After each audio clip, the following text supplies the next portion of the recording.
the year. The next most important game after the last one, after the last one. Right. Like yeah. But I think this is it. I think like yeah, you can still like get a bunch of wins away, but realistically, you have to win this game. The problem is, well, one of the problems is if you don't win this game, then it's 3 matches in 8 days again, but they're both on the road, and so Right. you have like no momentum if you don't win Mm-hmm. this one. Yeah. So let's see, Parker.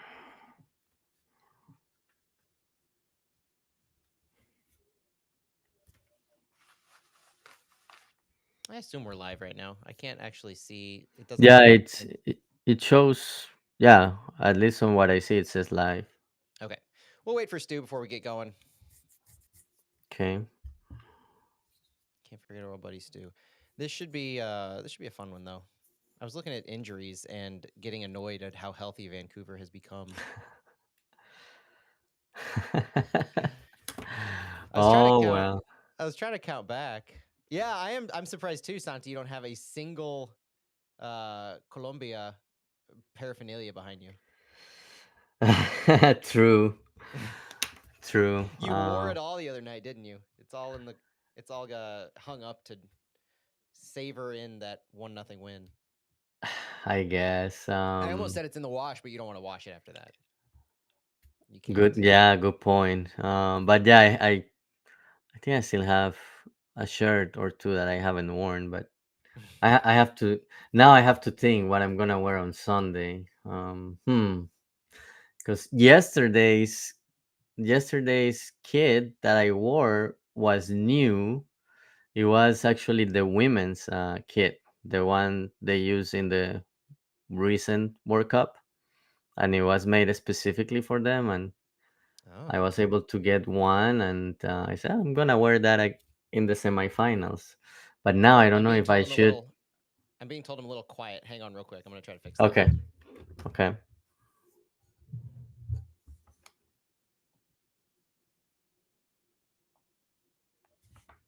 Hmm. There, that might have done it. Oh, okay. Yeah, yeah. I could hear you, but yeah, it was like I distant. was. I started to check on my mic, and I'm like, "Oh God, what's wrong this time?" And then I realized that this little slider on the streaming thing we do is it was down at like the 30 compared to your 100. Oh, okay. No, we can't talk about what we could see for the SKC game. That's way too far ahead. No, but we'll talk about that like right off the bat. In all seriousness, because there's a few things that are that happened this week that will impact that game. Thanks, chat, for letting me know. I was that would have been devastating had I recorded the entire podcast and I'd been that much off. I would have been so pissed off. Yeah. Okay. Yeah, and I couldn't see the chat, but now I see it. Okay. Yeah. I'm gonna ping Stu now because people might like us chit chatting, but I don't. I'd like to talk city. Yeah. Yeah. Oh. Hey, look at you. I Spanish. I remember some remedial Spanish. Oh, Is the Colombian fever.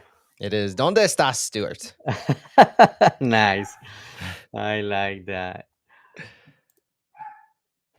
Okay, so yeah, now I can see the chat. Do you hear the dog in the background? Oh, I hear it Okay, loud and clear. let me see what she's up to. I'll be right back. We had USMNT talk for the wind down. I was actually going to talk about that in the wind down, but apparently we might as well go ahead and talk about how Steve Cherundolo is going to be doing as the next USMNT head coach. At least that's my takeaway from his incredibly awkward answer after his US Open Cup match. Talking, I don't know what reporter asked, but asked if he's going to finish the season out as the LAFC coach. And then his response was, after some awkward pauses, that he's going to be at practice the next day. Mentioned the time, kind of got really awkward there for a bit, and that's all he would say. So he's definitely been contacted. Like, there's no doubt about that. It doesn't surprise me necessarily that they're reaching out to a bunch of different people now that Jurgen Klopp has told them no. Oh, no stood yet. No, you didn't give him enough time. Yes, we can hear the dog. Hopping on. Okay. Okay. There he. Okay. Stu's Mm. probably prepping his Aussie language, making sure that it's safe for the radio. We were joking earlier about JGR and Hackworth's comment about him in the locker room. And Stu got a little concerned that he'd be needing to hold back his Aussie language. I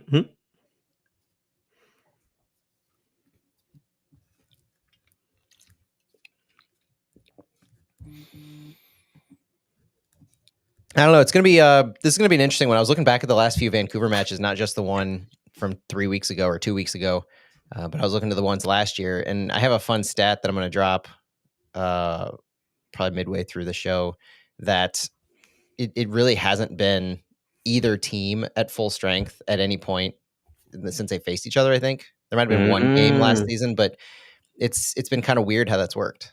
Hmm. Okay. Yeah, I guess. Yeah. May and then October. Yeah.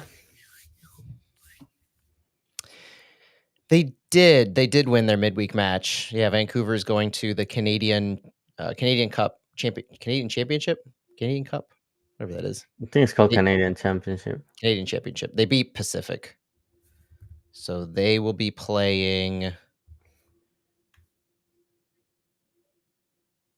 Forge FC, who beat Toronto.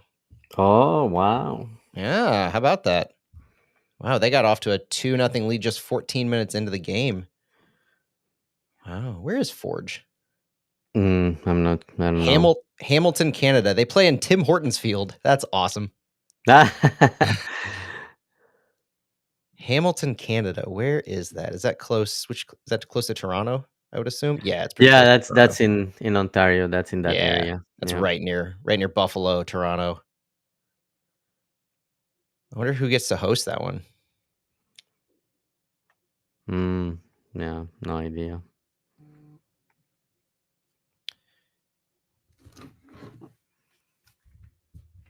Oh wait, no, I'm sorry. That was the first leg. They play a Oh, second. okay. They play a second leg in August, so it's not. Yeah, it's a two-legged semifinal. So we've got Vancouver's 1-0 on aggregate and Forge is 2-1 on aggregate, but Toronto has that away goal. Good time to play Vancouver, I suppose. Yeah. If you're in a Canadian wine country.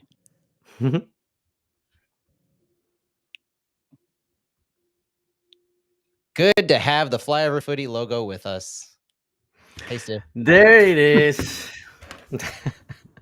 Canadian wine country. What is Chris Gebhardt talking about? We were talking about the Canadian Championship and how Forge beat Toronto, and Forge plays in Hamilton. I didn't know that about Hamilton. Now I didn't know either, but now we do. And I'm willing to just take him at face value. I'm not even going to fact check that. I mean, Chris is solid. Yeah. That he is. All right, you guys ready to do this? Let's do it.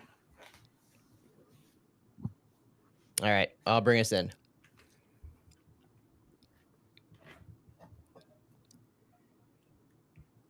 Welcome in, everyone, to Flyover Footy on the Big 550 KTRS. We are sponsored by Noble Ice Vineyards. I'm your host tonight, Matt Baker, joined by my friends in soccer, Santiago Beltran and Stuart Holtgren. Santi, let's jump right into it because we've got a full show. How you doing this evening? Doing great. Doing great. Very excited about this game. We were talking before we started. To me, this is it. This is the game. So we're gonna talk about it tonight. It's a big one. Stu, how about you? Doing great. I mean, we'll see, but I'm confident we'll pull out 3 points. Confidence is a good thing to have after this last week with Colorado. I'll take anything I can get on that front.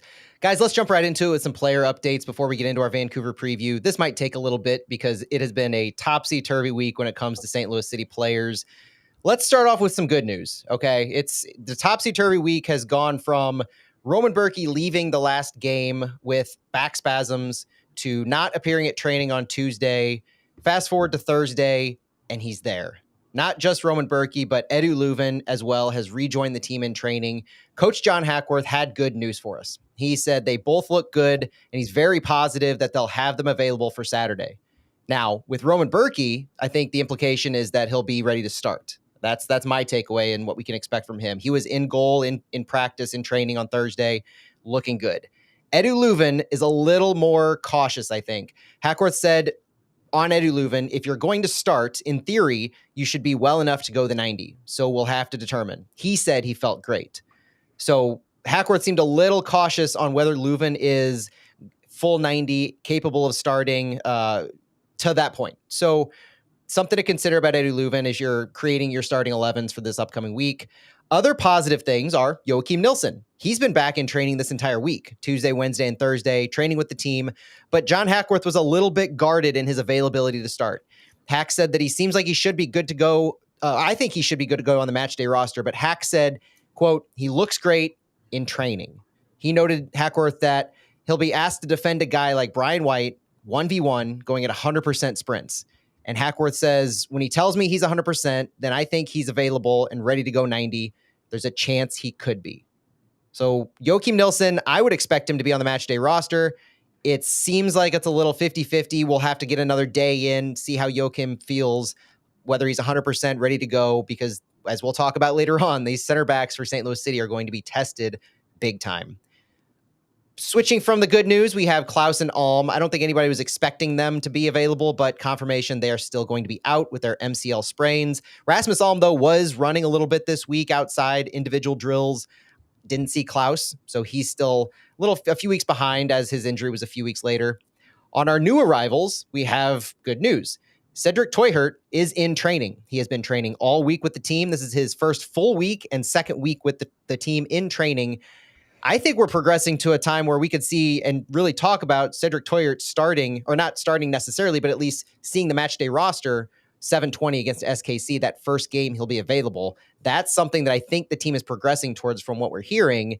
And just as good as that, we've got our new center back / CDM, as he calls himself, in training. He arrived on Tuesday. Jake Girdwood Reich, the 20-year-old from Sydney FC, is here. He's wearing the number 3. And as of Thursday, he is now training with the team. Passed his medicals, training, everything looks good for him.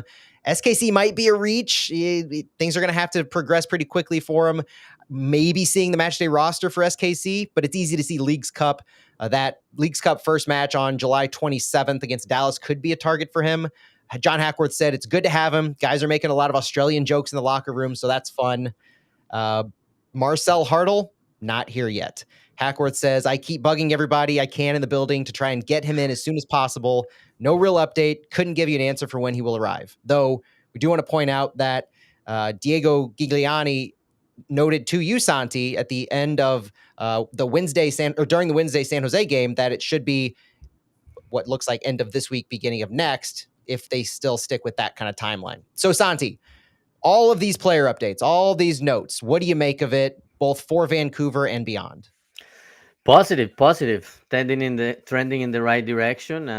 Obviously, having Roman Berkey will be huge, and hopefully Leuven can also be back for this important game. And also, this is the beginning of 3 games in 8 days, so important to start with 3 points, and then you go 2 road trips against Seattle and Sporting KC, and then the one I'm most excited about is Cedric Teuchert.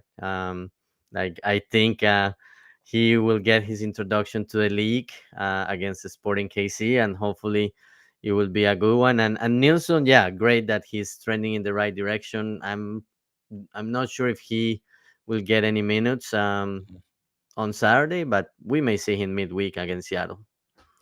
Stu, how about you? What do you make of some of these? What's some noteworthy things that stand out? And do you have any Aussie jokes of your own that are radio friendly that you think might be circling that locker room? I don't know. I mean, he's 20 years old, Aussie. I don't know. Probably a safe bet. For Qantas, they're much older and millennials. No, Toykart is really interesting. Just also seeing his social media. I know you can't read too much into that, but just he gives off very excited vibes to be in St. Louis, and I love that. Um, so he's the one I'm most excited about, just because he really obviously wants to be here. JGR will be great, and I'm holding out a lot of hope for Nielsen that he's gonna just feel up to Brian White, because that's a Mm. tough task, as Hack said.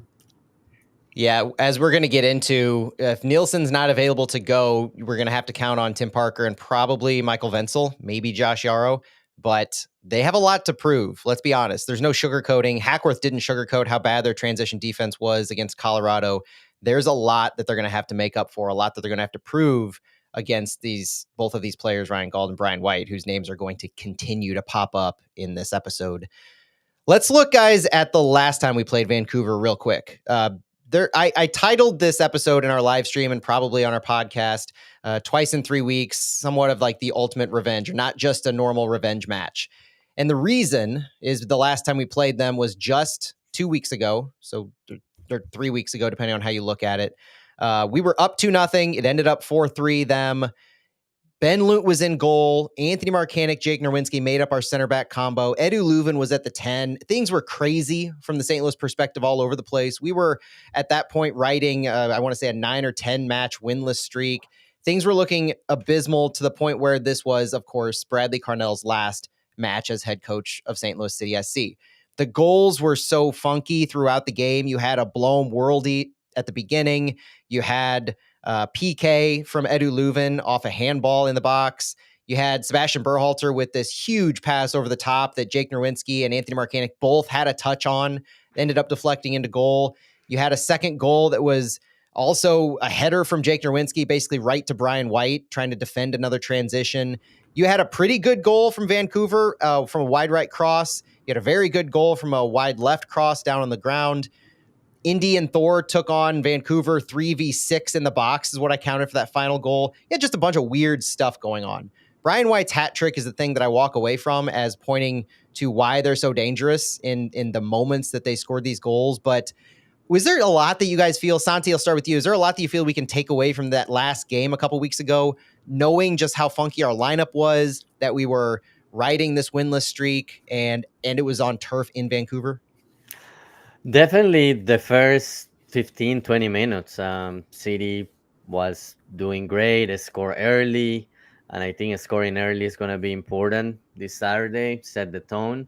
And yeah, different lineup. Obviously, you have to improvise at center back. And Vancouver ended up finding a way to attack behind the center backs. And we know what happened. But now City is gonna have healthy center backs is going to be different, but definitely that Brian White hat trick is just the first thing I think about, and he actually has a score in every game City and Vancouver have played. He has a score 5 goals against City, so that's the player to watch. And I think when Hakwar made a reference about Nilsson being ready to battle Brian White, I think he knows how important Brian White is. But yeah, I think this time is a different vibe. New coach, and also the team is getting healthier. So I think it's gonna be a little bit different, and the team will be motivated. The team knows that only 12 games left, and you have to basically win everything at home and then get some points away. So hopefully the team will be ready and score early and set the tone. Stu, if you had to pick one thing to be excited about between Berkey returning to this match or legit center backs in this game, Tim Parker and either Venzel or Yarrow, which would you pick? I think Berkey. I mean, he's the captain. Got to go with that. But I am excited about hopefully Parker, and I think Nielsen can combat Brian White. But no, it's got to be Berkey. When you look at that spine, he's the beginning of it. So Yeah. Yeah, no. Hopefully, knock on wood, he'll be the one who's between the pipes and or I eight think foot or 8 yard box, and no, it'll be good. I think you and I are giving away a little bit of our starting 11s here at the end, the way we're talking. But let's dive into where these teams come into this match. Now, a couple weeks later, a couple weeks removed from that first matchup in Vancouver, St. Louis is 12th in the West, a 4-8-10 record, 4 wins, 8 losses, 10 draws, 22 points in 22 games, 30 goals scored, 39 goals against, and a -9 goal differential. We are 4-3-5 at home. All of our wins, of course, have come at City Park. Silver lining going into this. Our form recently, which you can't, I guess, read too much into the form given the coaching change, but 4-1 loss at Colorado last weekend, a 2-0 win against San Jose the Wednesday before, and then, of course, the 4-3 loss at Vancouver we just talked about, that being Bradley Carnell's last match. So since Hackworth took over, 1 win, 1 loss. It's a small sample size, but under John Hackworth, St. Louis hasn't been shut out, so that's something. And they've stuck to their 4-2-3-1 formation, but they're also unafraid to try some new things out. Obviously, the first match he coached against San Jose, we saw Chris Durkin at center back. And in both matches, Hackworth has introduced Jose Kojima out wide and Johnny Klein at the 10, or the central midfielder. I would hesitate to say he's playing a traditional 10 role, but that's his position on the field.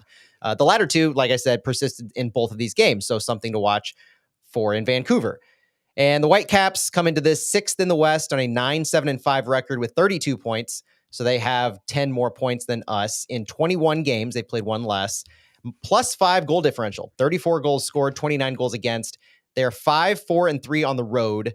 And of course, we know they just played a match non-MLS against Pacific FC in the Canadian Championship. That's their most recent. MLS ranks their form 11th best in MLS as far as how the entire season has gone, and recent form as well. They defeated Pacific FC Wednesday night in that Canadian Championship first leg semifinal 1-0. But in MLS, they drew Montreal 1-1 last week on the road. They defeated Minnesota United on the road 3-1 before that, and then they beat St. Louis 4-3. Coming into the last match versus St. Louis, they were on a 2-game losing streak. Now coming to City Park, they're on a 4-game unbeaten streak in all comps, 2 in MLS, and they are on their longest unbeaten streak of the year, counting both MLS and all comps. They've got the 2 wins, the draw, and then the win in the Canadian Championship. So we were somewhat positive last time going to Vancouver with the form that they had been in, but knowing the form that they're in now, Santi, what are your thoughts on this somewhat hot Vancouver team? Well, they are doing well and getting results playing away. Their last home game was that 4-3 against City, and then including that Canadian Championship game, 2 wins and 1 draw playing away. This Mhm. will be their 4 away match, consecutive away match, and they are in a good position on the table. I don't think they are in need of getting points. They are gonna be playing free, not needing a result, and knowing they did well in their 2 previous MLS away games.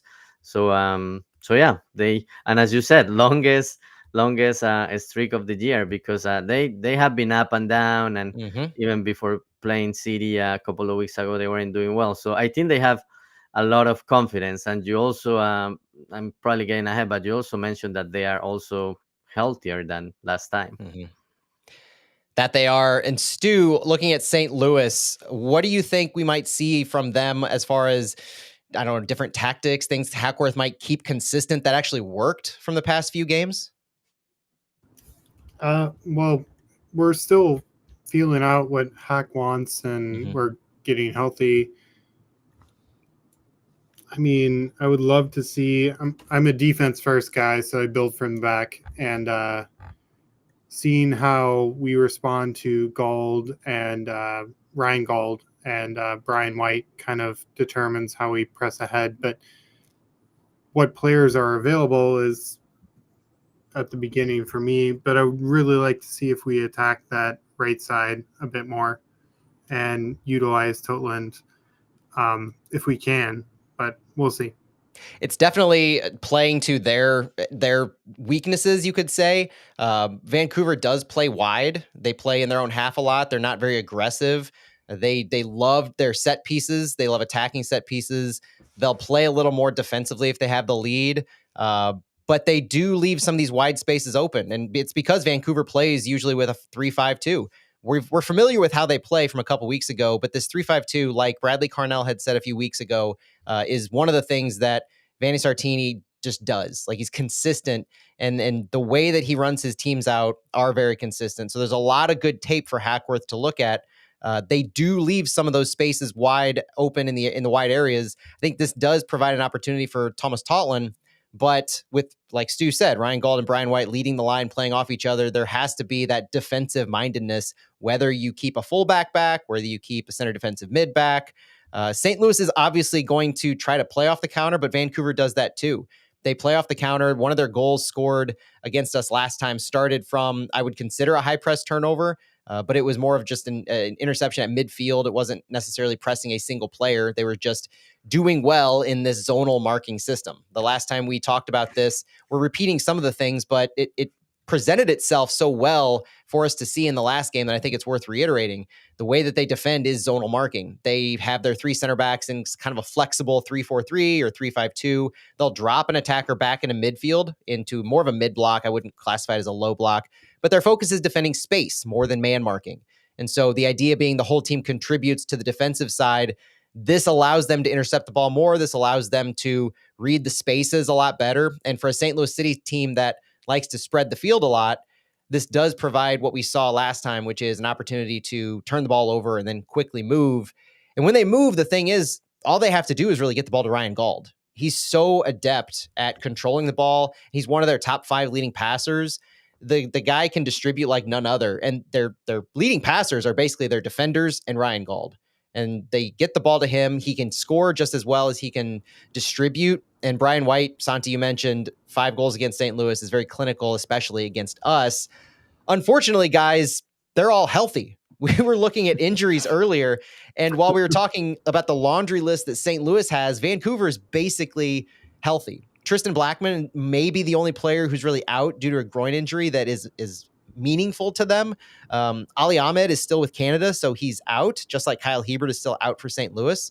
But at least we're getting healthy, right? When we start to talk about what Stu was saying about who's available and kind of what we can look forward to on who, I guess, not just how we can start the game, but how we can tactically adjust in the second half, is Klaus and Alm are still out with MCLs. Allstrock and Saley were still out for the season. Hebert's with Canada. Sure, we should have Berkey. We should have Leuven. We should have Nielsen.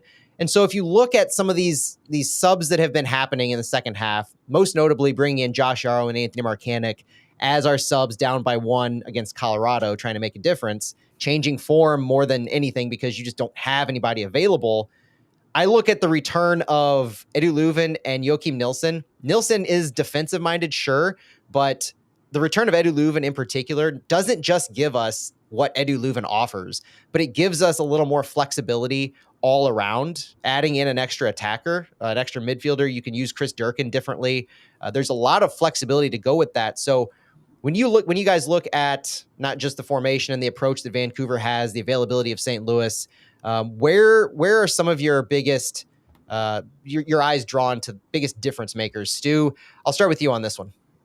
So does Schaff play for Vancouver? Yes. Well, he's a wild card. He could be Fair. really good, really bad. We don't know. So I would say he's the big one for me right now. And he didn't play against us last time. I think he was suspended. Yeah, he was out suspended on red Yeah. card. He got a red card the match before. Alessandro Schaff. 2 yellows, yeah. Yep. So he's been a disappointment for the most part for them since he came over. So he's the one. I mean, the fans aren't a huge fan of him, but that doesn't mean that he's not effective. Just that's fan perception. So yeah, Schaff is mine. He could go either way. Who knows what he's going to do, but he had a successful career in Europe, and now he's not quite lived up to the hype in MLS. I think Andres Kubas, was he available last time? I feel like he didn't play against us last time either. Right, he was with International- Paraguay. international in duty. Copa America. Yeah. So not just health, but more availability now, Right. returning from suspensions, international duty. Santi, the formation tactics that Vancouver employs, we saw what they were. How do you feel that we can best handle them, knowing that they have these extra firepower coming back? Well, I think when City played Vancouver a couple of weeks ago, with Lewin playing as the 10, I really like the flexibility he had, the freedom he had, fewer defensive responsibilities, and obviously he's returning from injury, but I think he's gonna be key in this game. And I don't wanna get ahead on my lineup, but I'm positive he will start, and I hope to see him on a more offensive role. Positive he'll start. It would be an interesting look to have Leuven still at the 10 with Durkin and Blom in, because then you basically say, as opposed to Leuven and Durkin starting, Blom coming in as a second half sub would definitely not be looked at as more of an offensive change. Hmm. You give yourself some of that offensive firepower in the second half. Maybe you bring on a Klein or a Kojima, for instance, in the second half. So that's an interesting point that I'm going to completely ignore when I do my lineup. But one of the things that is beneficial to City is the fact that Vancouver played on Wednesday, so they'll be playing on 3 days rest, and they played a very strong lineup against Pacific FC in that first leg of the Canadian Championship semifinal. I counted Brian White went the full 90, Andres Cubas went about 80 or so, Ryan Gauld went 75, and Alessandro Schampf went 60 or so. They were kind of willy nilly in their reporting of subs, but a lot of their main guys we every single guy we've talked about so far played a major role on Wednesday. And so we know that these are pro athletes. We know that they can bounce back, but you do have to feel in the St. Louis heat and humidity that could play a factor, especially for a guy like Brian White, who did go the full 90. Maybe that's an opportunity for St. Louis City, because we know how effective Vancouver is. One of the stats that I pulled on Vancouver is their non-penalty XG per shot is 0.12, tied for second in MLS. And what that means is that they are incredibly efficient in finding good shot opportunities. Most of their shots are very high quality. St. Louis is dead last in the league, and it really is a reflection on the quality of shot. And that speaks directly to guys like Brian White, Ryan Gauld in the positions that they put themselves in. The other interesting thing with Vancouver that our friend Har at Har Journalist on X mentioned to me is that St. Louis is actually the only MLS Western Conference team that Vancouver's TAM level goalkeeper Yohei Takaoka has not played at. He's played at every other Western Conference stadium except for St. Louis. And that's where I mentioned earlier was it's kind of a nobody's played each other at full strength. Last year, when Vancouver came, they had their backup keeper, and St. Louis beat them. This year, St. Louis went to Vancouver with our backup keeper, and they beat us. So now it could be a good opportunity to have Berkey back. Takaoka should start. This could be one of the bigger opportunities for a goalkeeper battle, at least, that we've seen so far in this head-to-head matchup. And for St. Louis, John Hackworth was pretty clear on their focus, which was to shore up their focus. St. Louis has been through a lot in the past few weeks, and Hackworth seemed like he was trying to just talk through the difficulty that this team, these players have had over the past few weeks. We know how quickly it was sprung on them from what Indiana Vassilev told us a couple weeks ago that Bradley Carnell was dismissed. They found out about it the morning they showed up to training on Monday after that Vancouver game. So when I mentioned this as the ultimate revenge type of a game, this is in the minds of the players. And so Hack's note on Thursday's press conference that it's tough to be focused with so many other things going on around. He talks about needing to get a quick goal to get everyone back and focused on the right things in the right way. No fault to the team. It's just a result of everything that's happened.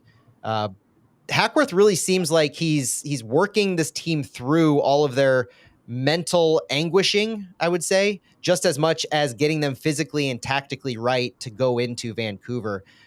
Santi, you were there at the press conference. Am I reading too much into Hack's words here, or do you think that this is everything the team's been going through the past couple of weeks, the win against San Jose, the loss at Colorado, the dismissal of Bradley Carnell, it all is mental just as much as it is physical and tactical? No, I agree with you, because if you think about it, Bradley Carnell was dismissed that Monday when they came into training, and then Wednesday they had a game, and then another game on Sunday. So the team hasn't really had time to have much training, and also to think about what's going on, and have like a mental break. And yeah, I totally agree with you. It like now that there was a full week of training minus 1 day just because the game was on Sunday, I think more time to work on different things, specifically the mental portion of it. Because yeah, like if you heard the players that were on the press conference on Wednesday, they all had to say good things about Bradley Carnell and about how they felt him. So yeah, now they had time to reflect on that and recover. So I think the mental portion it's as important as the soccer portion looking ahead into this game. Stu, what are your thoughts on players who go through this kind of a loss over the next few games and this unique circumstance where Lutz said it very clearly in his comments after Carnell was dismissed that if Bradley Carnell and St. Louis City had won against Vancouver, Carnell would still have his job. Now, we don't know how long he would have had his job, whether a loss against San Jose, a loss against Colorado would have been the last nail in the coffin, but as it ends up, it's Vancouver. And now for St. Louis to jump back 2 weeks later and play Vancouver again, how do you think the players are handling this? And is it going to be something that's worth considering as a fan watching these players and just seeing, are they going to try and overexert themselves? Are they going to try to do too much or stay within themselves? Well, I don't think there's going to be some sort of personal vendetta against Vancouver for these players, but I think anytime you have some sort of, personal relationship with your manager, it's going to impact, if they get fired. But at the same time, every player on this roster knows John Hackworth. Mm-hmm. He's been around. He's there. They know Lutz. Carnell's gone, obviously, but I don't necessarily think this is quite the shift that we think it might be from that perspective. Like, Hackworth's around. He's part of the system. Carnell was as well. But Hackworth joined the club around the same time as Carnell, if not earlier, if I recall correctly. Mm-hmm. Earlier. 2021. Earlier, yeah. Yeah, so exactly. I mean, and a lot of these guys know Hack, Indy, Akil. They know him from long, long ago. So, and Indy is a big Carnell guy. So, I don't think there'll be something necessarily personal, and you don't want bad blood against your new manager. But I don't think we'll get that in this match because Hack's a good guy, and we're gonna play hard for him. Yeah, and Indiana Vassilev also said that Hackworth's probably the only guy who could have gotten them through this. Indy clearly took it the hardest, at least from the players who made comments regarding Bradley Carnell and were available. It was the first coach that he's ever had dismissed that he's played for, and so Indy clearly took this the hardest. But credit to Hackworth for getting them through that so far and where he's gotten them now. And it clearly seems like Hackworth is still working through that as much as trying to institute any kind of changes tactically. But this kind of game in particular with Vancouver, I feel it's reminiscent to what Bradley Carnell had said before their last game, in that you know exactly what they're going to offer. This isn't going to be a surprise. The two players to focus on front and center, we mentioned Schaumf, we mentioned some of the other players like Kubas, but it's Brian White and Ryan Gauld, right? And so looking at why those two are some of the most dangerous, Brian White in particular, he scored 5 goals in his last 3 MLS matches, in addition to 5 goals in his 3 matches against St. Louis City. This guy's a goal scoring machine. He's leading their team with 10 goals. When I've got this was funny. I saw this from Heart Journalist as well. When asked if Brian White, he was asked if he has any family that would be in St. Louis. Pay attention to this one, St. Louis City fans, especially supporters. Brian White said, quote, "I made a couple of friends with the fans the last time I was there when I was warming up. They'll be there." So Brian White is watching for the St. Louis supporter section when Vancouver warms up. If you're listening to Flyover Footy before the Vancouver game and you're sitting or standing in the supporter section, make sure to give Brian White a warm welcome when he's warming up in front of you, for us at least. Ryan Gauld plays 75 minutes against Pacific FC. He scored the match-winning goal against there, so he's in good form. He's second on their team with 9 goals. And Hackworth said it pretty straight on Thursday. The goal is to take away the time and space for White and Gauld.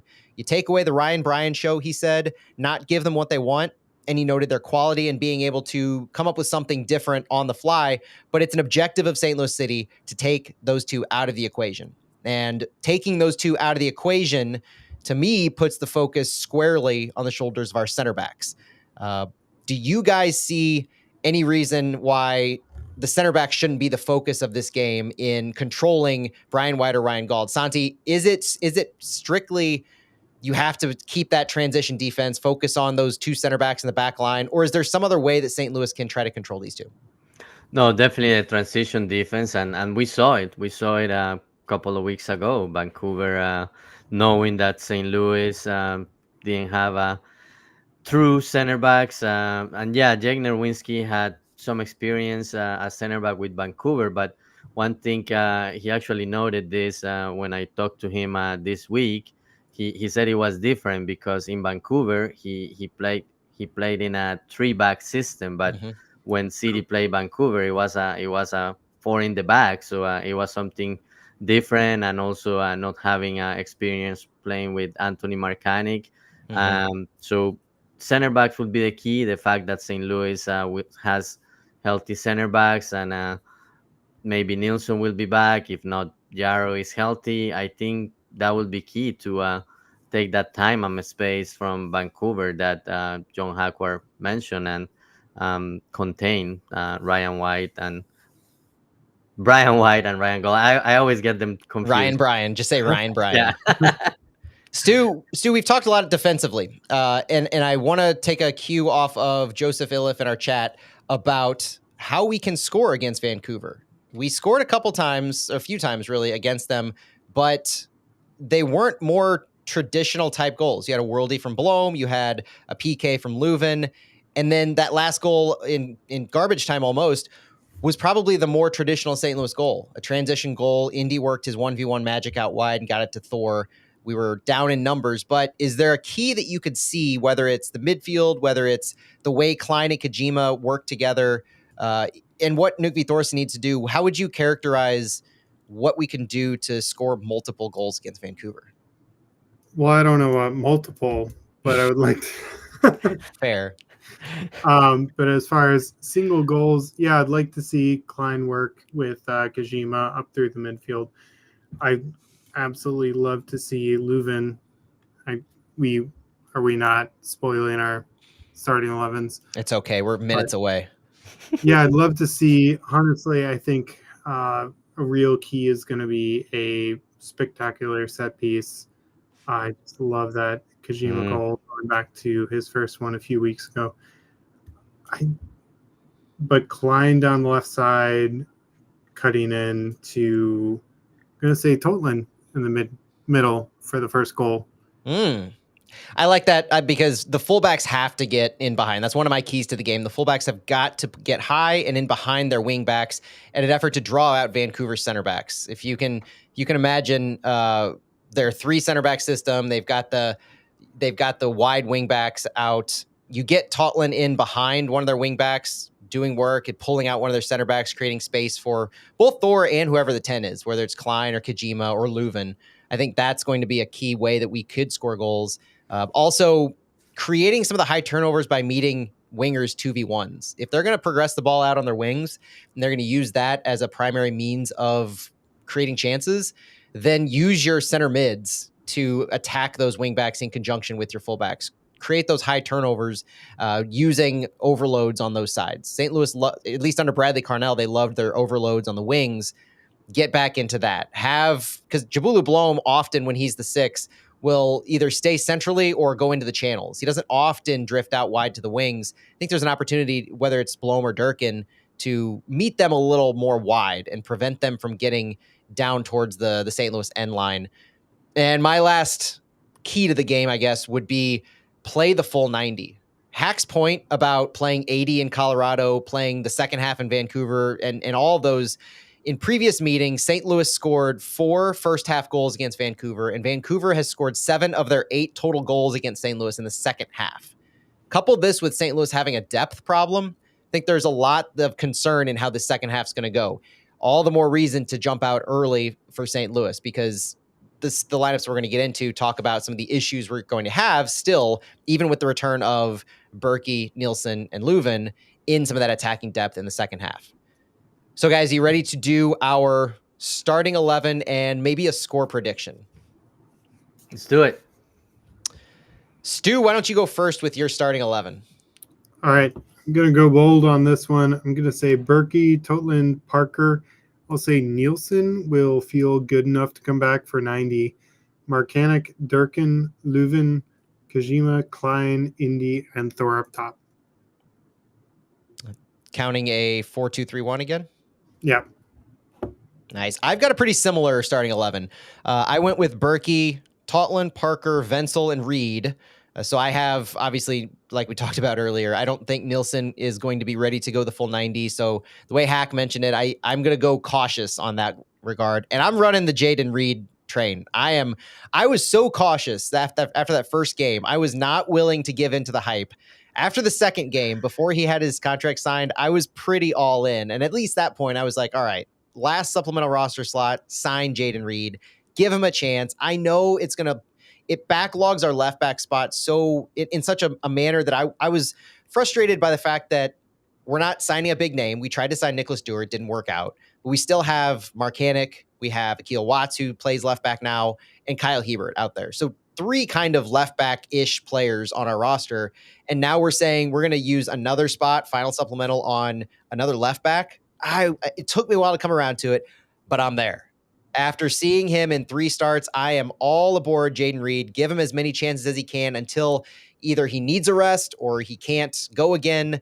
I think the spot is his. And so at the same time, I wouldn't be surprised if they went back to Marcanic because it's still a battle, right? It's a positional battle that's going on. Marcanic, I don't know if he's done anything recently to lose the spot. It's just Jay Reed has done so much to gain it. So I like him in my left back role. I've got Durkin and Leuven in the midfield. I do want to see Leuven back out. I'm going to will it into existence to see Leuven back in that starting 11. Jose Kajima, Johnny Klein, Indiana Vasilev, and Nukvi Thorsen. I still think he's going to run Hackworth with Kajima wide right and Klein in the middle. I think he's seen enough positive things over the past couple of games that you still ride that out. And Nukvi Thorsen is my option up front. Doesn't sound like Sam's there yet to start, or at least there's it just doesn't sound like he's there yet, or the team's willing to put him there yet to start. So still riding the Thor train. Plus, Nukvi Thorsen was the player available on Thursday's press conference, and usually that's an indication of somebody that's going to start in the next game. Not always, but usually. Santi? Right. All right. Going Berkey, Totland, Parker, Yarrow, also riding the Jaden Reed train. And then I have something different than you guys. Dorkin and Blom. Yep. And then I have Basilev, Leuven as the 10, and then Kijima and Thor up front. So you have Johnny Klein as your second half sub option in the attack there. Yes. Okay. In addition to Sam, Caden Glover will be available. That might be it. Yeah, that's where your starting 11 has that extra attacker, I think, which I don't know, I might come around to that. But one other note is that all 3 of us had a different center back in their starting 11. Did you notice that? Yep. So it could be I think the depth at center back could be confirmed by this game. If Nielsen doesn't start, then whoever starts if Wenzel starts again, I think he's that next man up now at center back. This will make 2 games in a row for him, especially the opportunity to bounce back from a really poor performance against Colorado. He admitted to me this week that he did not play well. So scoreline, guys. Stu, let's go back to you to start our score prediction. I'm going to say 2-1 City with Totland and Glover with his first. Ooh, spicy. Ooh. You even called players. Santi, you go. Same, 2-1. I think I'm going to go 3-1. I think this team, I know they're not going to play outside of themselves, but this game means a lot to the players. And I like those intangibles. I like the storylines that you could read into it about what this game means to them and how they let their coach down the last game and he was dismissed because they couldn't perform. And now they're going to perform for the new coach against that team. I think it's a storybook type of a story. I'm excited to see it happen. Any last words, Stu, about Vancouver? Oh, just hate their weather. It's so nice. Can they bring it down here with us for now? That would be nice. Santi, any last words? 3 points. 3 points Big is game. what's needed. Big game. Big game. Well, that's all for us on the Big 550 KTRS. Thank you for listening to us in the lead up to St. Louis, Vancouver. If you're listening to us on the radio, be sure to check out our podcast where we have our wind down. We've got a little bit more to talk about on Vancouver, a little bit more stats wise to get into, and some of the trends we've seen from St. Louis City in how this matchup might play out and some things to watch for. So tune into the podcast, Flyover Footy, wherever you get your podcasts for that. In addition, we're going to have some national team conversations, USMNT, and of course, Colombia will be discussed in their big upcoming Copa America final against Argentina. I'm Matt Baker for Santiago Beltran and Stuart Holgren. Thank you so much for listening to us on Flyover Footy. We will talk to you later. No Go City, Santi? Vamos City? Vamos City. Vamos, Colombia. Ah, nice. I like Santi's that. making my editing so difficult tonight. So, Sorry about that. Santi, when I was in Brazil in 2014, it was chi chi chi, le, vamos Chile. Right. So, is that a Chilean thing that they just leave off the S in the vamos? Just vamos? Yeah, I think so. Yeah. Right. Yeah. All right. They have a lot of words that are different. A lot of words. All right. I'm going to go grab a drink and then we'll do the wind down. Yeah, me too. All right, guys, I'm going to head out. You can't say that as soon as I put my headphones down. I timed it. All right. See you, buddy. All right, see ya. Vamos, Colombia. Vamos, Colombia.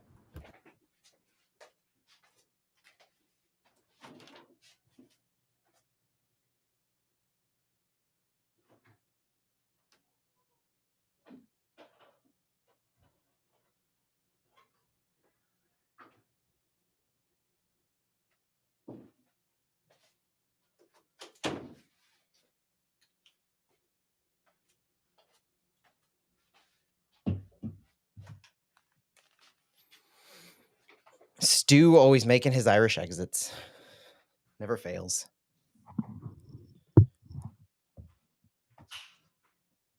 Joseph Iliff, I am so sorry. I'll see if I can edit that into the pod.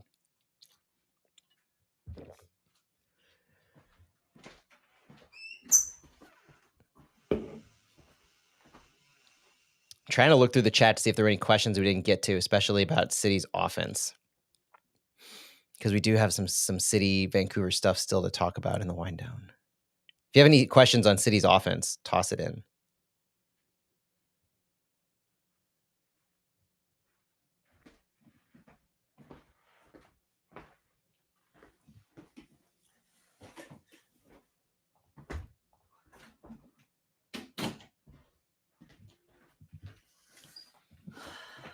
Ah, you made me feel bad that I didn't have any Colombia stuff. I'm not upset about it. I think maybe I'm wrong. I think I only say Vamos City when we do the Fallout, but could be me. I felt I needed it. Maybe it's just the fact that Phil's not here right now, Yeah. and maybe we need something different to get a win. Yeah. I like that approach. I'm glad I goaded you into it. That's for sure. It's two left. Stu bailed on us. Oh, come on, it's two.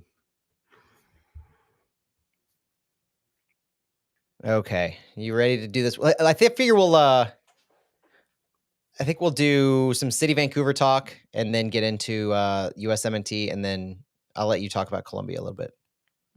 All right. Sound Yeah, I'm not sure how much USMNT I'm gonna be able to say, but yeah, I'll give my opinion for sure. Well, it won't take long. There's so many rumors going out right now, more than facts. So there's really nothing concrete I think that anybody has to talk about. All right. So I'll speculate a little bit, and then I feel the same way about Colombia. So I'm gonna let you tout your country. All right. We'll start with City though. All right, ready? Yeah, let's do it. Welcome back to the Wind Down.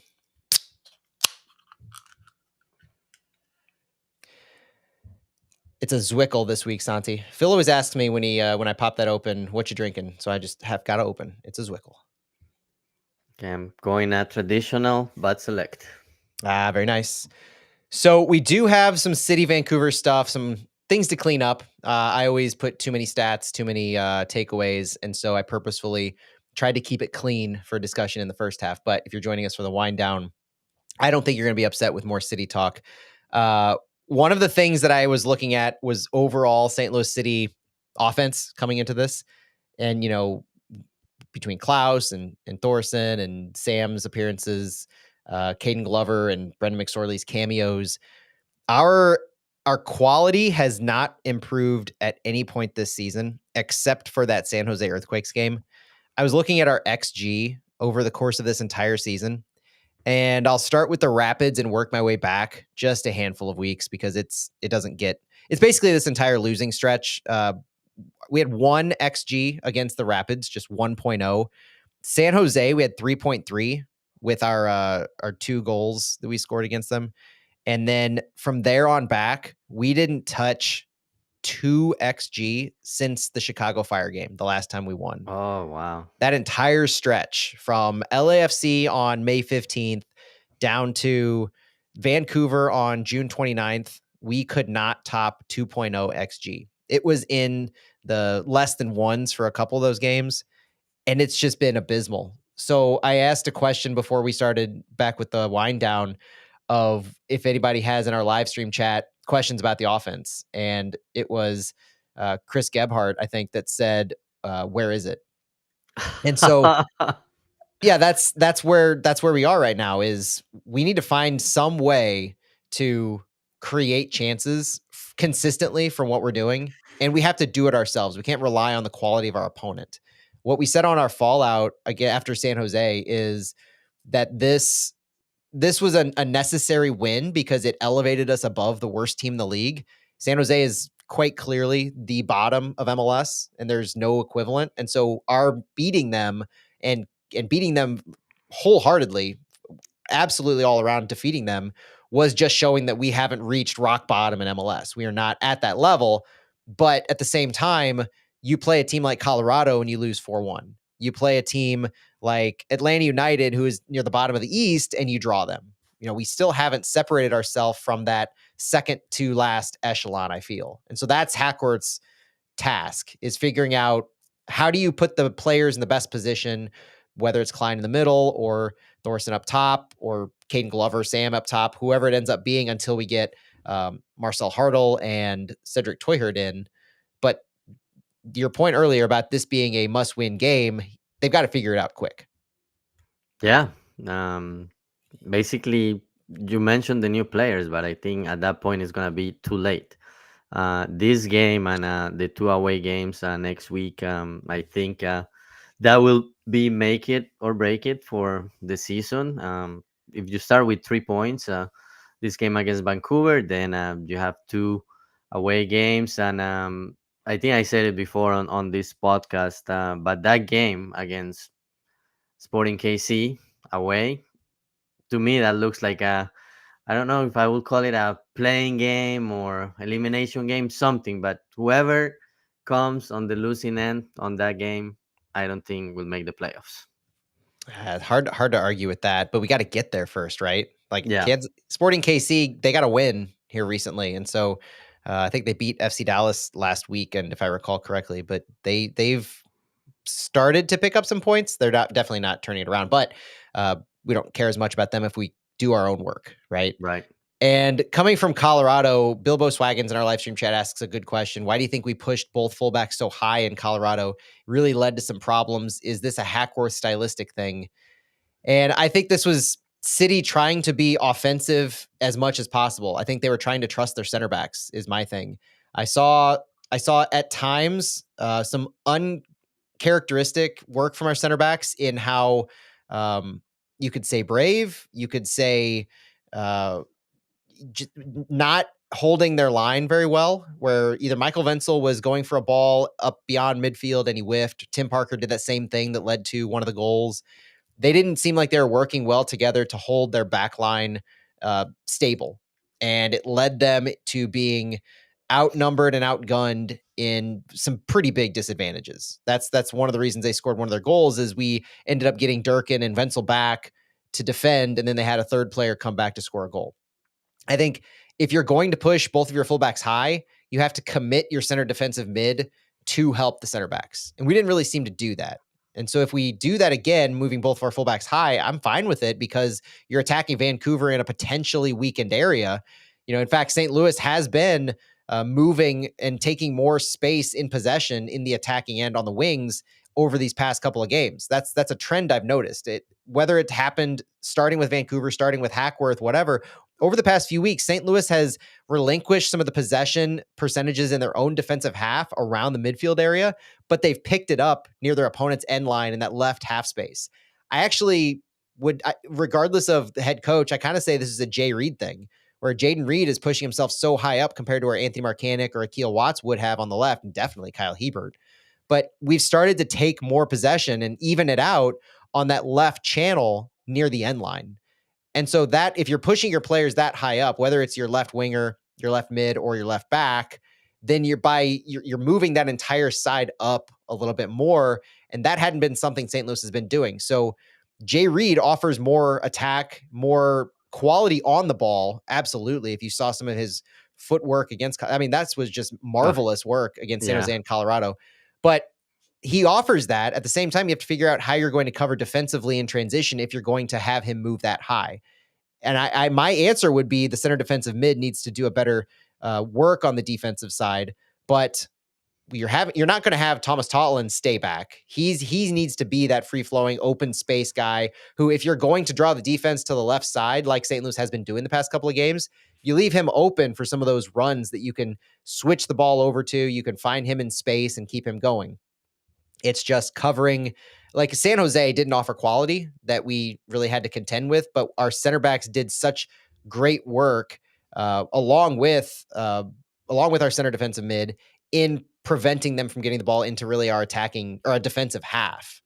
It's doing that against a quality team that we really need to show. So I want to say that one of the reasons ultimately was it worked well against San Jose, and they stuck with that kind of approach with Jay Reed on the left, Thomas Totland on the right, and you're really not able to defend well in transition against a more quality opponent. And that's where my thing is. And I think that's one of the things that they're working on is if you're going to keep Jay Reed moving high, how can you align your center backs to protect against that kind of transition defense?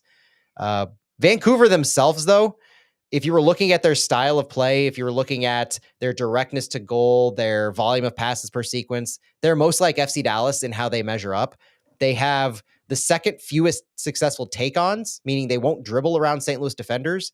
Their passing is kind of fascinating to look at.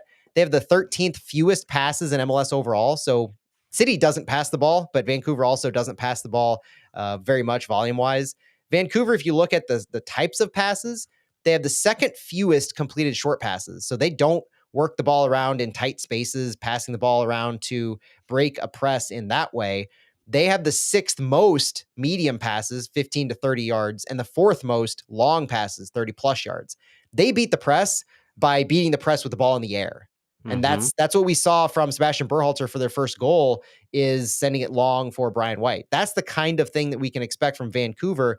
But they don't just send the ball. They work the ball around, and they're a little more patient, even though their percentage of possession is right there where City is. Both of these are about 47.5% for St. Louis. They're near the bottom of the league, both in percentages of possession. So knowing how St. Louis plays, knowing how Vancouver plays, remembering back to a couple weeks ago, do you think this is the same kind of Vancouver we're going to see, knowing that that was kind of emblematic of their overall approach? It's hard. It's hard to say because I keep thinking about Bradley Carnell said, yeah, they always have the three in the back and that same style. But I don't know. Maybe knowing that now City has healthy center backs, maybe they will look for something else. But as I said, they come in good form. They have enough points in the bank. It's not like they are in need of a result. So they will have more freedom to do something different.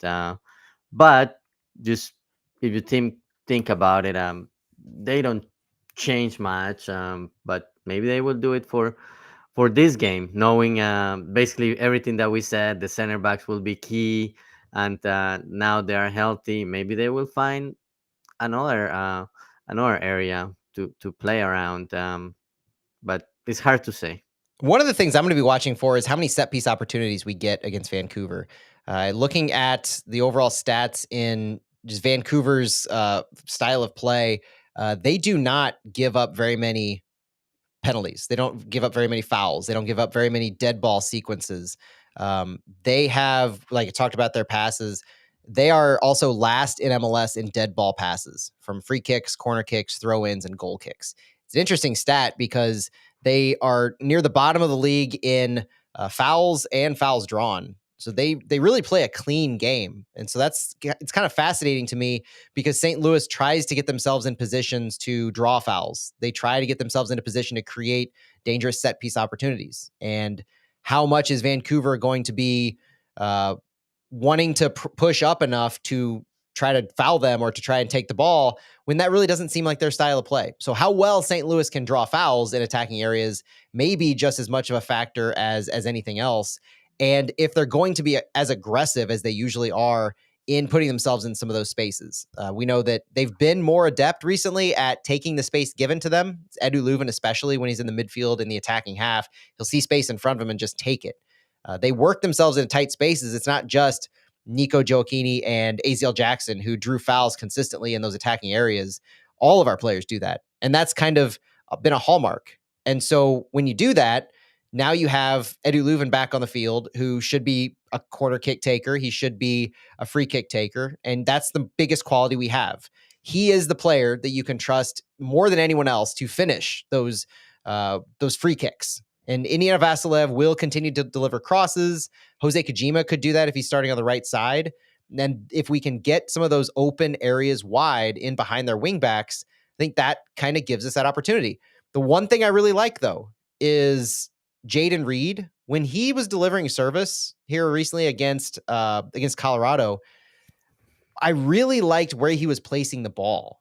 It was noteworthy to me. I'm curious how you feel, because when I think back to a lot of our crosses in from wide areas into the box, it's more crosses that more skew towards the goal, and you're trying Hmm. to lead a runner into the back line and trying to get a runner in behind the lines. Well, when Johnny Klein scored his goal off the Jaden Reed cross, the back line was near the goal, and Klein came back, or he was in that open space underneath the back line. And Jaden Reed put the ball there very intentionally where there was nobody but Klein. And that's the only way I think Johnny Klein's going to get a header of a goal, is if there's nobody near him. But that was the perfect spot. And he did that a second time later on. So I think that vision and that awareness is really fascinating to me, that Jaden Reed has something different to offer when he's delivering service. Yeah, yeah, that's a good thought. He did a couple of times last game. Even when he got his first assist, it was a cross to Klaus on the far post. Yeah. So yeah, he has two three things he can use, and it's different than just going near the goal. I think using the far post is also an advantage, and we saw it in that games against Atlanta. Klaus just bringing it down for Indy to put it away. So yeah, Jaden Reed has a couple of weapons he can use, and yeah, it's been different than what we had seen in our games from our left backs. And maybe that's one of the reasons why he's valued so much, is he's showing that offensive two-way quality that we know Lutz values in Hackworth, obviously, because Hack's the one who pushed Lutz to sign him that he told us Right. last week. And so the other thing is too, I noticed when we went to three of the back, I think it was against Colorado, and Anthony Marcanic came on with Josh Yarrow. It was Marcanic who was playing the left wing back role.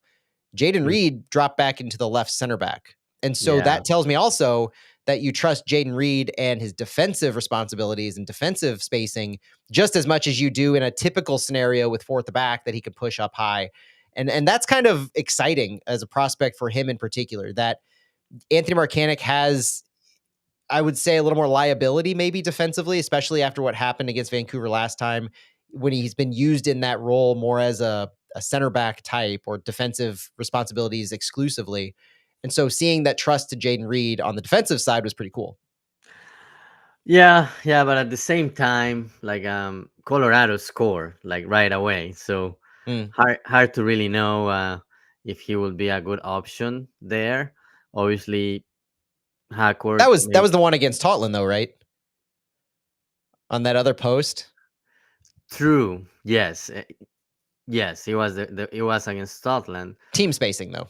but yeah, it was just the spacing on the right side for that on the left side for that cross to come all the way to Yeah. the right side. So, but yeah, I think it's just a small sample. Yeah, maybe um, he was put there in that position based on what the team has seen in training. But to me, I haven't seen enough. Just because a goal was scored right away, and then a few minutes later, Vancouver also scored another goal, and it was on that left side. So yeah, I don't know. I would like to see more to say that he will be a good option if you have to use him in a Yeah. three in the back system.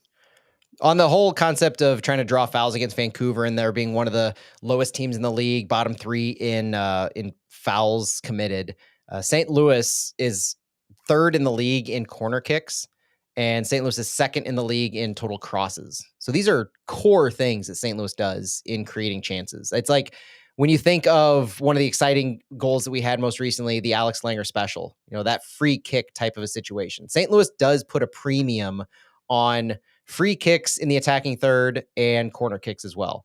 They have specific design, specific set pieces that they draw up, specific people they target in specific scenarios. It's very clinical in their execution of these because they create so many of those chances. And so for a team like Vancouver that gives up so few of those, that's where the battle to me is going to be most fun to watch. Both of these teams like to cede possession. So neither likes to control the ball in the attacking third. So it's who's going to win out in the possession battle, and usually it's St. Louis that has, or it's the St. Louis's opponent that dictates the style. Let's be honest. St. Louis oftentimes will have higher possession against teams that come in averaging less than 50%. And I think it's a credit to City in trying to find a different way to attack, but at the same time, this is the thing to watch. It's not necessarily which team is going to have higher possession. It's going to be, can St. Louis continue to draw fouls, draw corner kicks, and have their opportunities come from those areas? Because that, to me, this City team, especially this year, they're far more dangerous when they're having free kicks, set pieces, and corner kicks than they are in the run of play.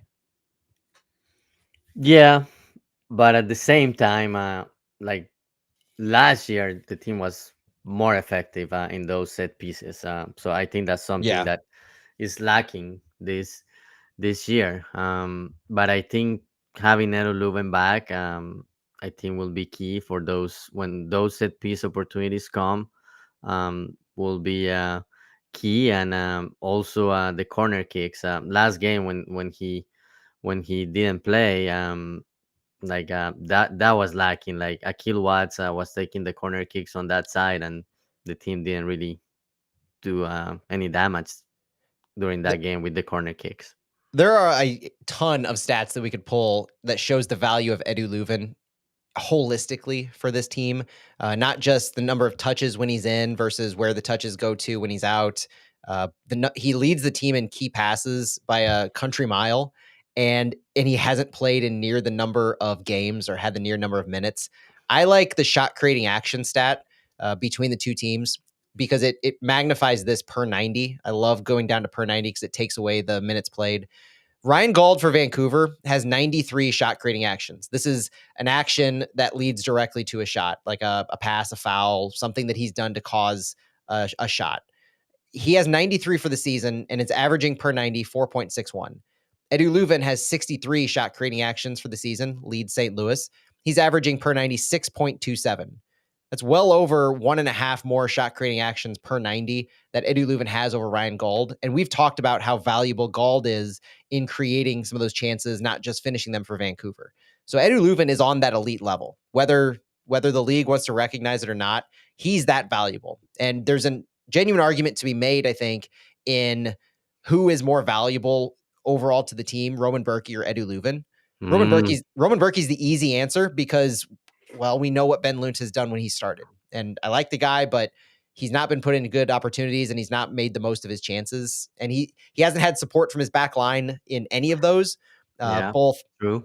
the last time against Vancouver, he had Anthony Marcanic and Jake Nerwinski in front of him. And then here most recently in Colorado, when he had to come on as a sub, and obviously Venzel and Parker failed him on our back line. So Berkey is probably our most valuable player overall, but genuine argument that Edu Leuven is right there in how he changes not just his set pieces, not just his free kicks, but how he changes the progression of the ball and how he's able to defend in spaces so acutely for St. Louis. He's such a fun player to watch, and his shot creating actions per 90 being far and away higher than Ryan Gauld is such a perfect emblem of that whole thing. And that's why I want him to be back for this game because Yes. this is I know I probably say this every game, but right now this is the most important game of the year, and could dictate what happens the rest of the season and how the team approaches the upcoming games, Leagues Cup. So yeah, having one of your most important players on the field, the one of the ones who creates more shot creating actions, and it's one of your offensive weapons, will be important to have him. So I hope he is healthy and he can start, whether it is as defensive mid or as a number 10. But he Mm-hmm. needs to be there. He really makes the team better regardless of where he's playing. Shout out in our live stream chat from Fatbug24 that Alm is the stealth MVP. And we haven't talked about him in a while, but Mm. he's been out for a good portion of this that winless stretch that we had. So we did love our stat last year about how many games Alm started versus what our record was. That was a fun stat to ride for a while. We want him back just as much as anybody else. I would say my last comment on Vancouver is just the stat that I like the most, PPDA, the passes per defensive action, which really indicates how much of a pressing team you are. There are polar opposites going to this game. We talked about the possession being similar. We talked about the fouls being so vastly different, the set pieces, all those things being different. Polar opposites in PPDA. Vancouver has the lowest or the highest PPDA, and St. Louis has the lowest. The highest for Vancouver, meaning they allow the most passes before they make a play on the ball defensively than any team in the league, and St. Louis allows the fewest. That is pinpoint on their press. St. Louis presses high, Vancouver does not. They're very, very much sit back and wait for the ball to land in their laps in space. It goes back to playing space, zonal marking. Vancouver is a very cerebral team in this regard. Vancouver has the fifth fewest high turnovers forced, and St. Louis has the most. So Vancouver's not going to engage St. Louis in St. Louis's defensive half a lot. They're not Hmm. going to live there. They're not going to possess the ball there. They're not going to take the ball from there. They're going to take the ball from the midfield and behind areas, and then they're going to progress the ball quick. But when you look for when you look for things to play out in how St. Louis builds, you're going to see Parker and whoever he's with have space to move up towards midfield. That's where they could get caught, and that's why it's so important for them to have such communication and an important back line held, because they do get pulled that high, and it happened against Vancouver last time. You could point to the tape on how these stats were applied last game. We just need to be more clinical in our back line. And the thing is, when Vancouver does force high turnovers, they are extremely clinical at finishing them. You have Vancouver at fifth fewest high turnovers forced and St. Louis as the most high turnovers forced, but Vancouver is tied with St. Louis on goals scored off high turnovers forced. So Vancouver does a much better job, much more efficient job at scoring goals when they're able to initiate high press turnovers. And this is a credit directly to Ryan Gauld and Brian White and the quality that they bring. Vancouver's not going to set up in a high press. They're going to probably set up in a mid block. They're not going to foul often. They have this clean game, third fewest fouls, fourth fewest fouls drawn, sixth fewest yellow cards, but they're so dangerous in finishing. So I don't have an answer to whether the most important thing is the city defense or scoring a goal, but I think scoring a goal early takes a lot of pressure off of you if you can then be clinical with your defense. Yeah, definitely scoring early. But just thinking about all these stats, to me, I think it's gonna be very important. And City did this very well against San Jose, and I know everybody keeps saying, "Yeah, worst team in the league," but Mm. I really like how City was more patient with the ball and was Mhm. able to find spaces, moving the ball from side to side.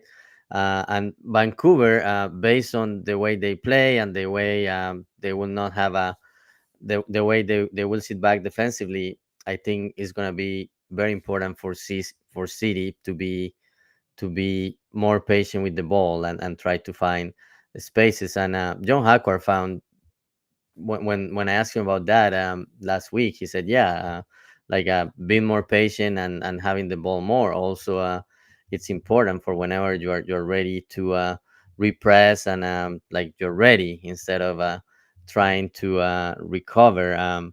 So I think we're gonna see a little bit more of that this game.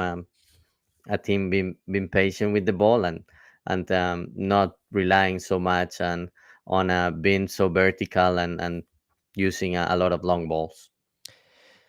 I think the ball plays through our wings either way. Even if Leuven's in the game, I think he's still going to be used to spray the ball out wide, and that's how we're going to progress the ball. I don't think a lot's going to change there. But what his presence would give us is more ability to build with the midfield, because against Colorado, especially when Leuven was absent, Jay Reed led the team in touches, and that showed me an absence of sorts of Durkin and Blom in progressing the ball up the field, and it was Jay Reed kind of carrying or being given quick passes from one of the center backs or from Blom, but so deep. Right, there's no. This huge gap existed in our midfield, and the passing network, the analytics showed that, and that is where Edu Leuven comes in. His ability to connect the lines, no matter if he's playing at the 6, the 8, or the 10, he connects the lines, and that's what St. Louis needs to complement their wing play. And another one of the reasons I think he's just as valuable as Roman Berkey, who Roman Berkey hasn't had very many chances to play Vancouver, and I think he's going to lead this team into it. So that's all. I think that's about all I have to say on Vancouver. All right. You ready to move into? We got two other topics. We have the U.S. men's national team and Colombia. Do you want to start off with Colombia, or do you want to start off with USMNT? Let's start USMNT so we end on a happy note. This won't take long because there's not much to know. Uh, we know that Greg Berhalter is out as U.S. men's national team coach.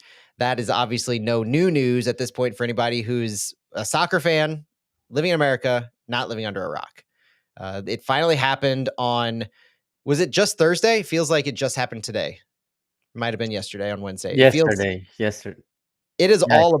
all a blur on this, but they waited forever after the extreme embarrassment at Copa America, and once Berhalter was released, it was on Wednesday when Berhalter was fired, and then the search began. You knew that the search is led by Matt Crocker, obviously, who's now in charge of the sporting department for the men's national team, and the first person they were targeting, from all reports, is Jurgen Klopp, former Liverpool manager.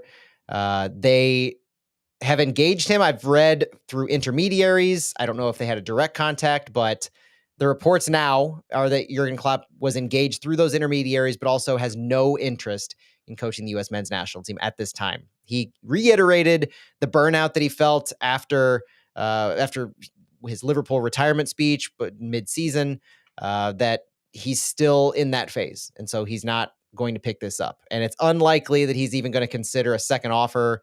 It seems like he's made up his mind on this sabbatical, and there are now reports as of late Thursday that U.S. Soccer has decided to move on.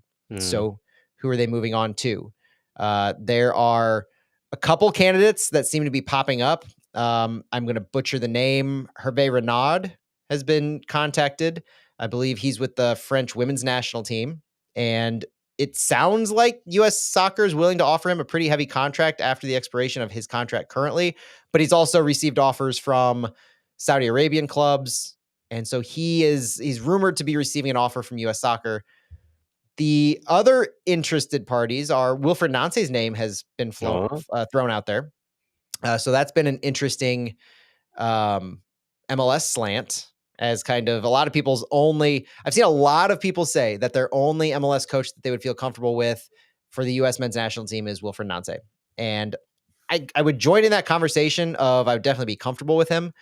But the more recent one that is got everybody kind of in a tizzy after the U.S. Open Cup match for LAFC is Steve Cherundolo. The current head coach for LAFC is supposedly the option that U.S. soccer is going to choose if Renard opts for Saudi Arabia or doesn't join the U.S. men's national team. And appreciate everybody in chat who's supporting my pronunciation of his name. I probably won't be saying it again just in case I ruin it. But Cherundolo had this interesting press conference when he was asked after the U.S. Open Cup about will he be the manager of LAFC for the rest of the season. And if you haven't seen this yet, go look on Taylor Twellman. I think I even put it out on the Flyover Footy X account. So go check out ours, actually. Don't look at Twellman, look at ours. But Cherundolo basically said, I will be here tomorrow for training. I know I'm going to be, and it was so cheeky about it. He said he'll be here. He mentioned the time of training for some huh. reason.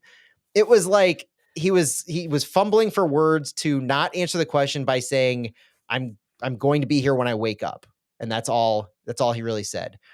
So the reports are there's almost a guarantee that Cherundolo would opt for the U.S. men's national team job, but you have those talks with Renard progressing. So look for those. Look up on the French women's national team for their head coach. Look up LAFC's Steve Cherundolo if you're unfamiliar.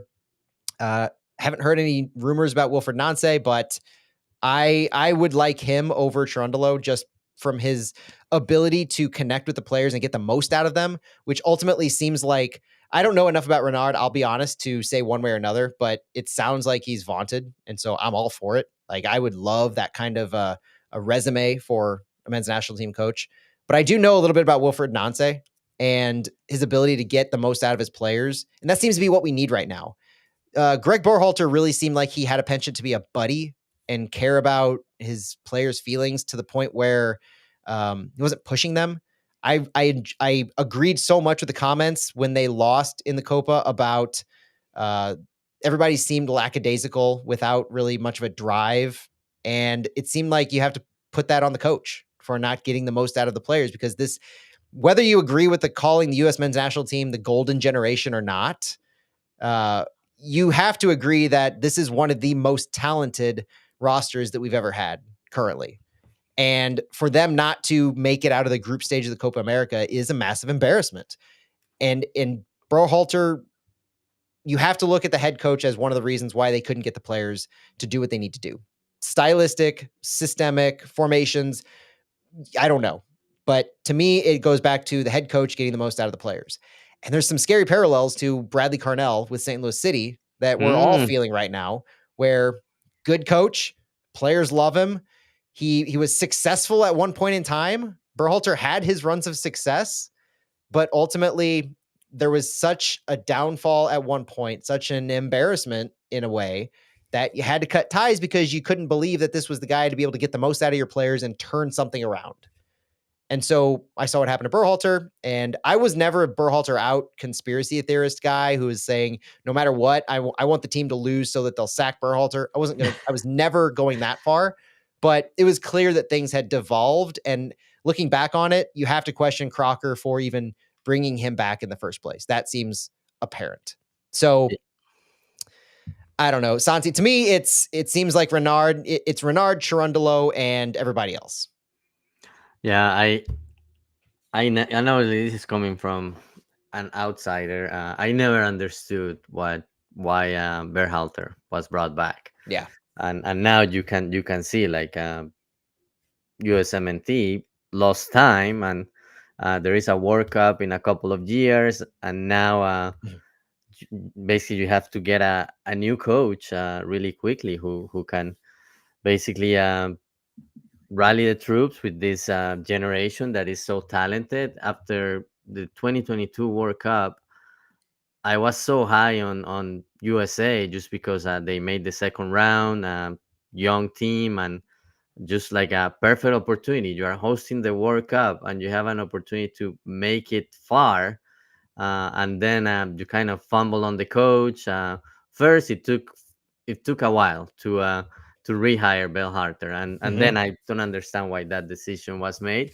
But yeah, now just basically start over, and hopefully is a coach that can start working quickly and build relationships with this generation that is really good, and I really think it has good chances to make it far in the World Cup, but just have to get that coach quickly. And yeah, the options are, I don't know much about Renard, but yeah, Wilfred Nancy, definitely we know what he has done with Columbus, and Hmm.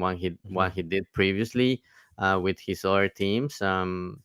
And Cherundolo has done great work with LAFC. So hopefully this can be decided quickly, and the new coach can start working with the team. Yeah, you can never overlook the off the field stuff that went on with the Reynas.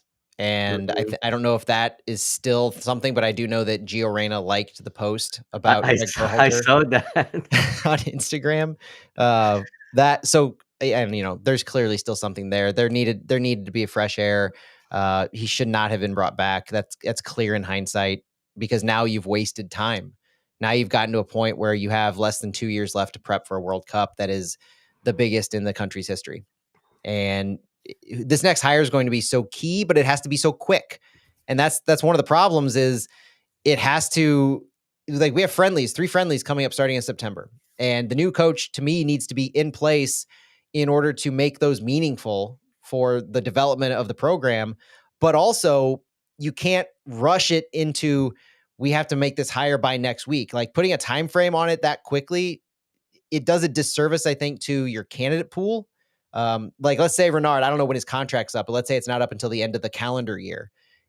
If he's everything that everybody says he is, it might be worth waiting and saying announcing him ahead of time, or at least finding a behind the scenes negotiation, and then you start with January camp and you get him up and running.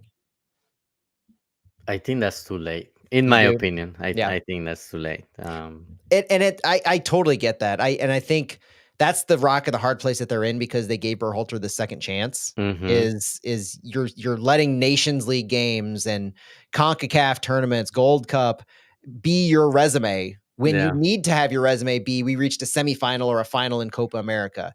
That's your building point to go to the World Cup and feel confident to say with this pool of players, with this head coach, we can be competitive. That's what you needed to have done. And now you're back to the drawing board. So the time is definitely not on your side at all.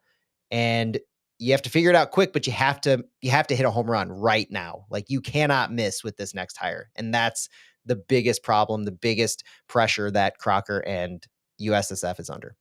Clock is ticking. You know who the clock is not ticking for because they make their own destiny? Colombia. Santi, where were you? And talk me through your experience for Colombia's 1-0 win over Uruguay in the Copa America semifinals. Oh my God, that was so exciting. I went to 9 Mile. I watched the game there, and like, I don't. Somebody comment. I was laughing at some point because somebody said that they saw me on TV uh, fighting with Uruguayan fans. Oh No, no. that wasn't me. I was at 9 Mile.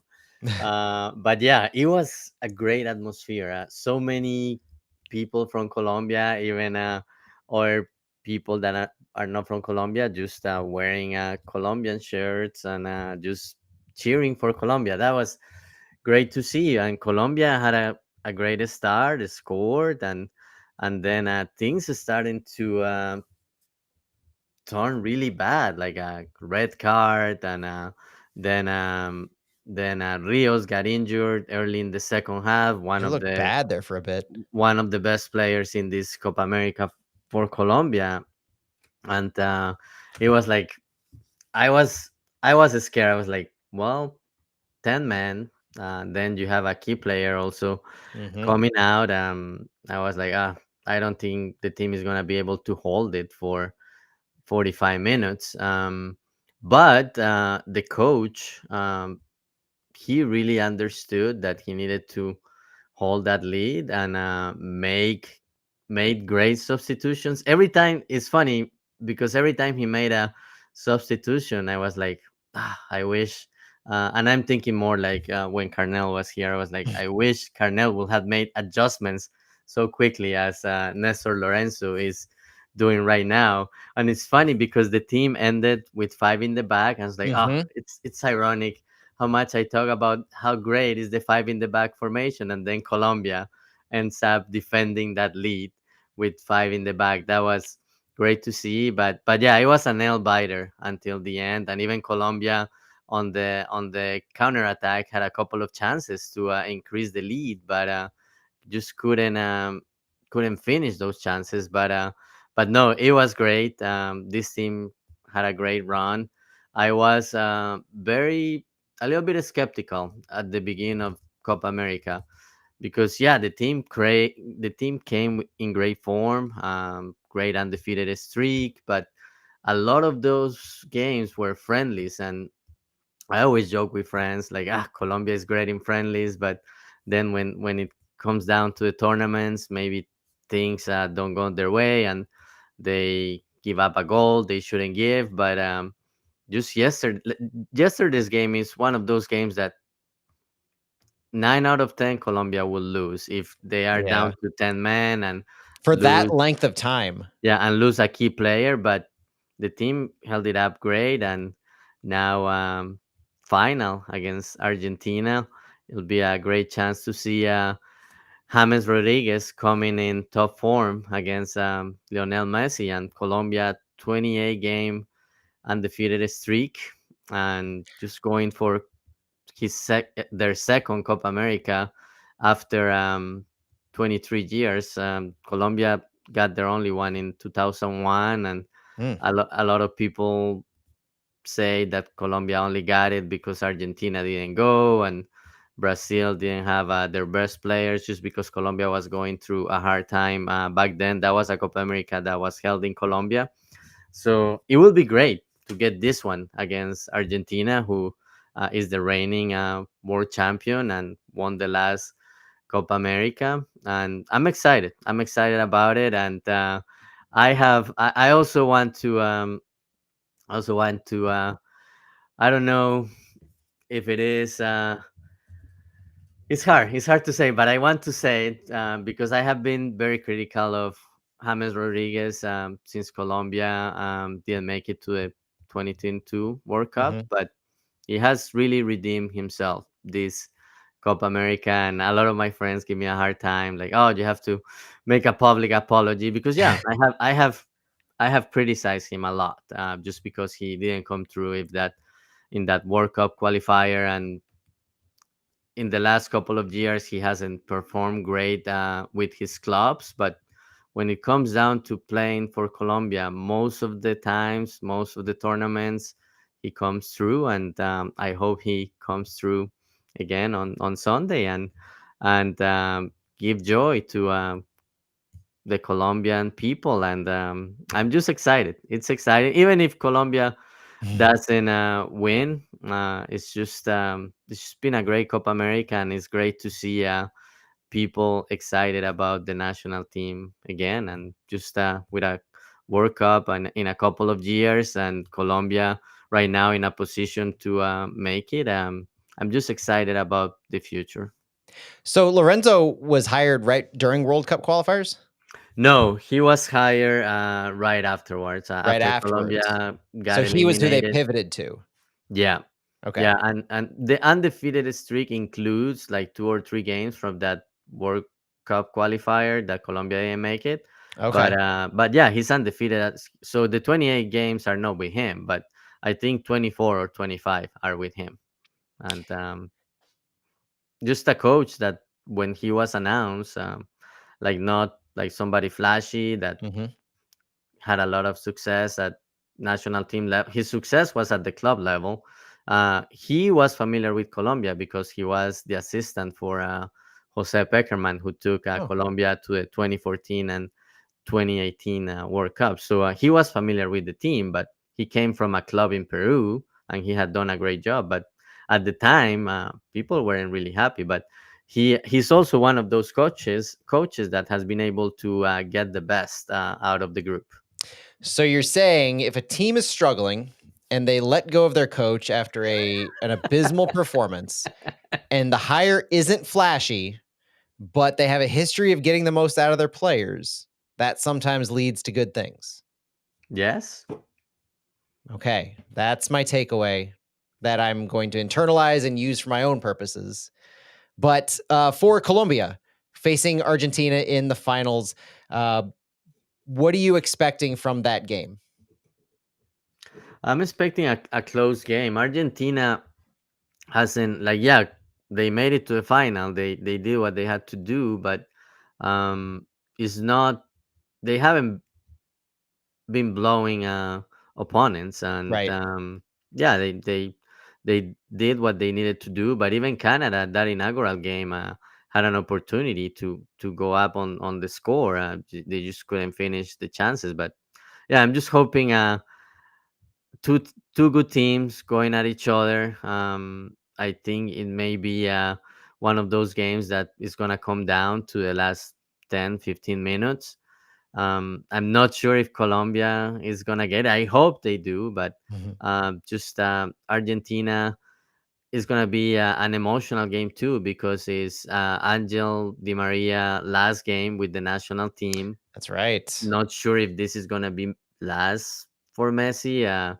He hasn't really talked much about that, and he probably wants to be with the team for the World Cup. But that's 2 years from now, so who Yeah. knows? But And he hasn't had a great tournament either, Messi. I mean, he's been a right, good playmaker to an extent, but he scored his first goal here in this last game, right? yeah, that was his first goal in Copa America. But again, he could come clutch in the final, Yeah, he always regardless could. of not having a great Copa America. And Argentina is very talented, and they have experience in finals, have been successful in the last few.